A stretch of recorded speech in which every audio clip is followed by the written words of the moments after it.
Hi everyone, this video is going to be me trying to make an, I hate the term, ambient jam with the Korg Volca Bass and the Boss RV5 reverb pedal.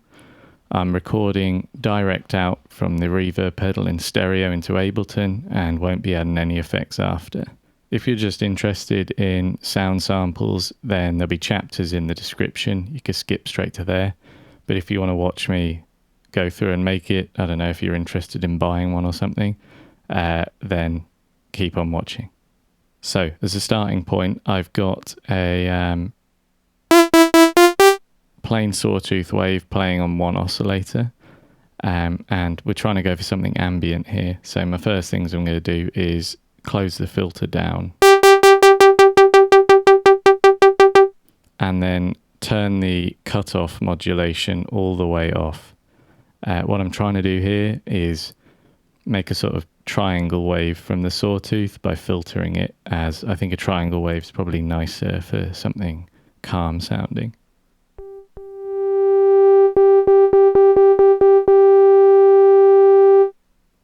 So that's, I think, as close as we can get.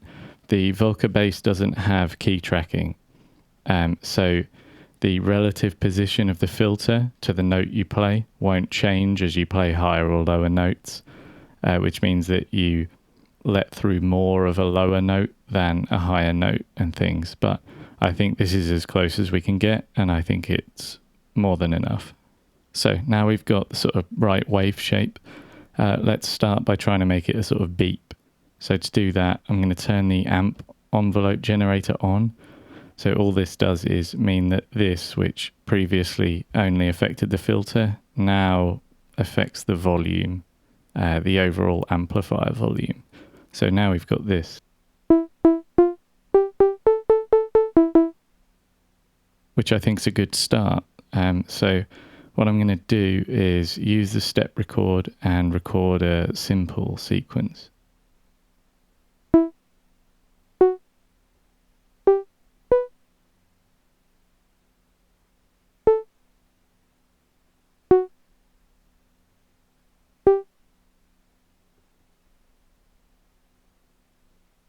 So now we've just got the first half of the sequencer lane with this sequence in. I'll play it through once and then turn on the reverb.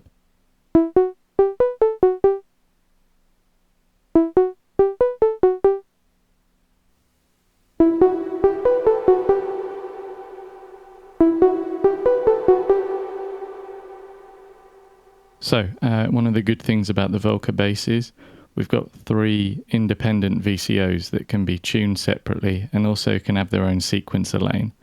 So I'm now going to select the second oscillator, and to make it slightly different, I'm going to change the wave shape with function to a square wave. Now I'm going to record as a sort of response to that sequence a little pattern in the second half of the lane. So here goes.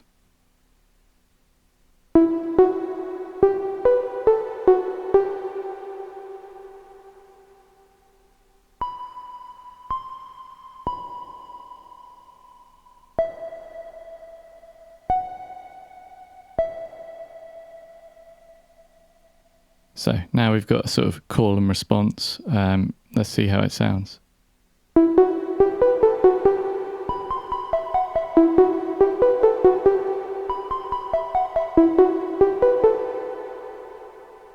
While a lot of these controls are shared between the oscillators, and so we can't really use them to differentiate them, we can change the shape, the pitch, but also the slide amount. So what I'm going to do is make that second pattern have a slide in it, just to make it sound more different from the last.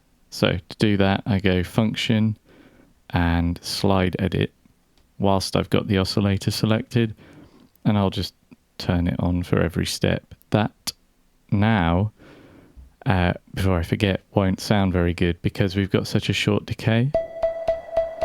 So we need to turn sustain on here, else the note will just fall to nothing before it gets a chance to slide. So here goes.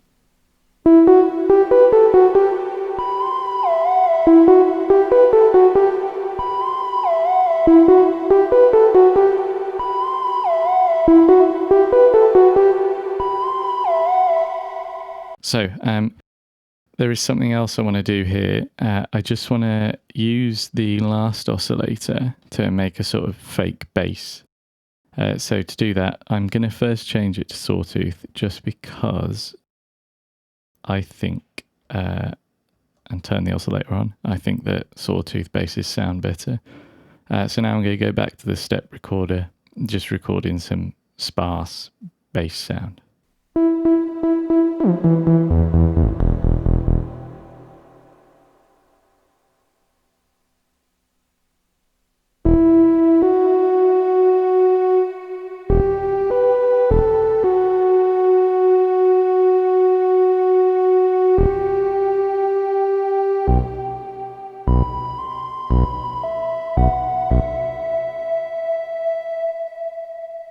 So let's hear how that sounds.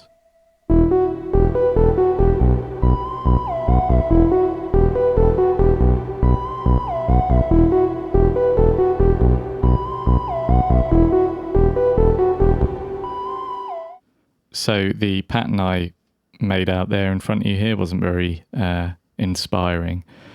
So I've had some time, I've made a more interesting pattern, and I'm going to use it to show the other two ways you can sort of make each track sound a bit different with this.